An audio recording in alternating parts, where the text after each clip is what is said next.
A couple of things today I want to talk about generosity. The power of generosity. Generosity fosters deep connections, builds trust, and creates a sense of community. When everyone begins to give and live this out in their life, it's amazing what happens. Nobody does without. In fact, Acts 2 through 4, you can find in the early church that if somebody was in need, guess who stepped up to the plate? It wasn't a government organization. It wasn't another nonprofit place down the street. And those are well and good. But it was a church that stepped up and they took care of people. You see, God's design was not for government to handle things. God's design was not for the other nonprofit down the road to handle things. God's design was for the church, it's you and I, to help each other out.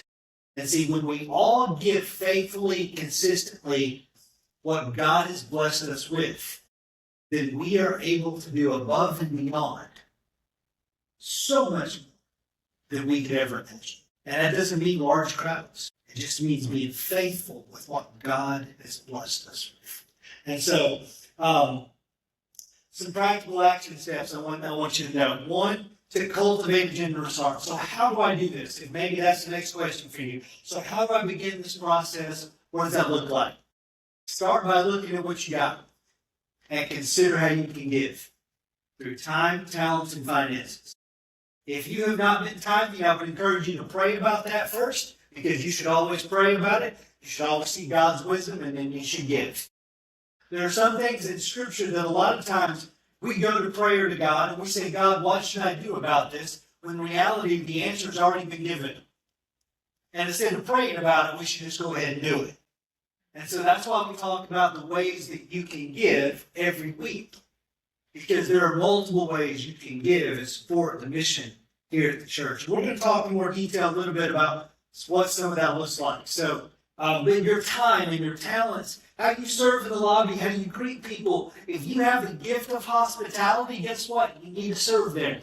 If you love kids and you love teaching them about the ways of God, then I would encourage you to serve with the kids. If you love tech and you love SAD and you love all that, then I would encourage you to serve and use your gifts and talents for God, not for anything else.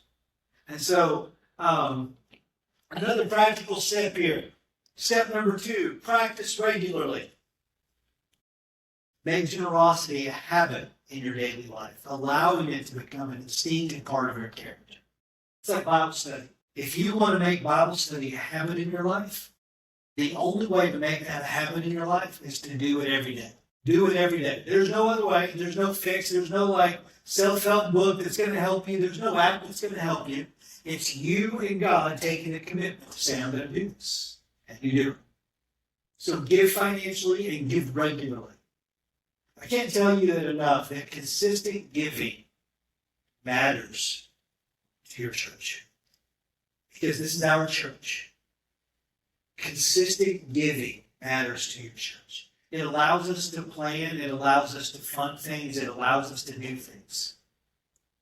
And be smart about it.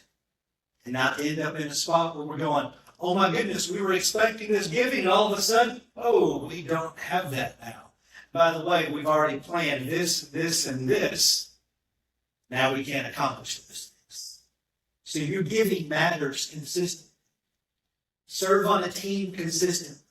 If it's once a month, twice a month, serve well. Help your serve. If you've been serving once a month, if you've been serving twice a month, maybe it's time to help your serve game. Get on there 3 times a month. Get in there. Get in the game. Don't sit and watch. And the last one is being considerate of others' needs. And that goes well beyond just the church here, but that goes to the home. It goes into the community, being aware of what others need, how we love them. And the third step in all of this is to repeat. Once you do it, and you start, don't stop. Keep it going. Don't stop.